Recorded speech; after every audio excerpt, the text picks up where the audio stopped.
तर ठाणे महानगरपालिकेच्या वतीनं दिवा प्रभाग समिती अंतर्गत येणाऱ्या शिळफाटा परिसरामध्ये अवैध बांधकामावरती तोडक कारवाईला सुरुवात झाली आहे। यामुळे इमारतीमध्ये राहणाऱ्या नागरिकांवरती बेघर होण्याची वेळ आली आहे। या नागरिकांशी बातचीत केली आहे आमचे प्रतिनिधी रिजवान शेख यांनी।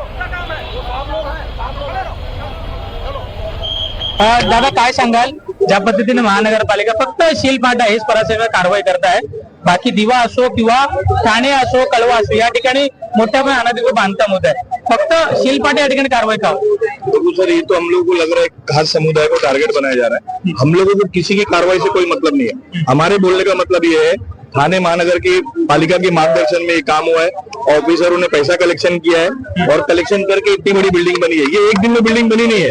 ये बिल्डिंग को कम से कम बनने में 1 से 1.5 साल जाता है। 1.5 साल में पुलिस महानगर थाने महानगर क्या किसी को पता नहीं कि बिल्डिंग कैसे बन गई? तो हमने हमारी यही मांग है कि थाने महानगर पालिका हमें घर के बदले घर दे, उसके बाद हम लोग यहाँ से हट जाएंगे। एक रुपये जमा करून ही जमापुंजी आहे याच्या माध्यमातून हा घर घेतला होता, परंतु ज्यावेळी घर घेतला त्यावेळी त्यांना हेच माहित नव्हता की हा घर अधिकृत आहे की अनधिकृत आहे। त्यामुळे महानगरपालिकेचे अनेक अधिकारी या सर्व जे बिल्डिंग आहे म्हणजे विशेष म्हणजे एक रूमच्या मागे स्क्वेअर फीटच्या माध्यमातून पैसा उकटलेले आहे। परंतु आता ज्यावेळी हायकोर्टाने या महानगरपालिकेच्या अधिकाऱ्याला ज्यावेळी फटकार लागले त्याच्यानंतर हे सर्व अधिकारी आता कामाला लागलेले आहेत आणि हे जे गोरगरीब लोक आहेत त्यांच्या घरावरती कारवाईला देखील महानगरपालिकेने सुरुवात केली आहे। परंतु आपण जर पाहिला तर जे गोरगरीब लोक या बिल्डिंग मध्ये राहणारे लोक आहेत त्यांचं स्पष्ट म्हणणं आहे, जोपर्यंत आम्हाला घरचे बदले घर देणार नाही तोपर्यंत आम्ही इथून हलणार नाही।